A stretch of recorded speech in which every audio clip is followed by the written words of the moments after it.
നടുക്കുന്ന ഒരു വാർത്ത ആ പ്രദേശത്താകെ ഒഴുകി നടന്നു. കാലത്ത് വയലിൽ പോയ ശങ്കരനെ അർദ്ധരാത്രിയായിട്ടും കാണാനില്ല എന്ന വാർത്ത കാട്ടുതീ പോലെ പ്രചരിച്ചു. മന്ദാകിനിക്ക് ആധിയായി. ഉച്ചയ്ക്കെത്തുമെന്ന് പറഞ്ഞ ആൾ രാവേറെയായിട്ടും വീടണഞ്ഞിട്ടില്ല. തൊണ്ട വരളുന്നു, ശരീരം വിറയ്ക്കുന്നു, കാലുകൾ നിലത്തുറയ്ക്കുന്നില്ല. 2 രാവും 2 പകലും കടന്നുപോയി. വിവരമറിഞ്ഞ മന്ദാകിനിയുടെ ഗൃഹത്തിൽ നിന്നും ബന്ധുക്കളെത്തി. നാട്ടുമര്യാദ പ്രകാരം മന്ദാകിനിയെ ഓരോരുത്തരായി സന്ദർശിച്ചു കൊണ്ടിരുന്നു. അതിൽ സങ്കടം പറയുന്നവരും ഭയപ്പെടുത്തുന്നവരും സമാധാനപ്രിയരും ഉണ്ടായിരുന്നു.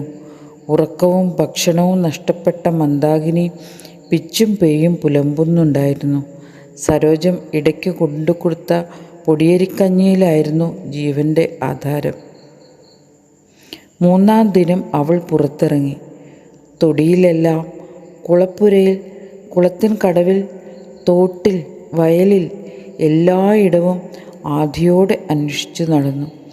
കാലുകൾ മുള്ളും കല്ലും കൊണ്ട് പൊട്ടിയിരിക്കുന്നു.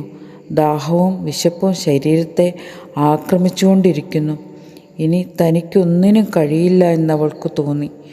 തണൽവാകയുടെ നിഴൽ അവളെ മാടി വിളിച്ചു.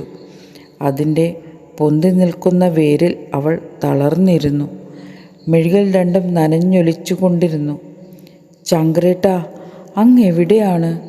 നമ്മുടെ ജീവിതം ആരംഭിച്ചതല്ലേ ഉള്ളൂ. അതിനു മുൻപ് അങ്ങ് എന്നെ വെറുത്തുവോ?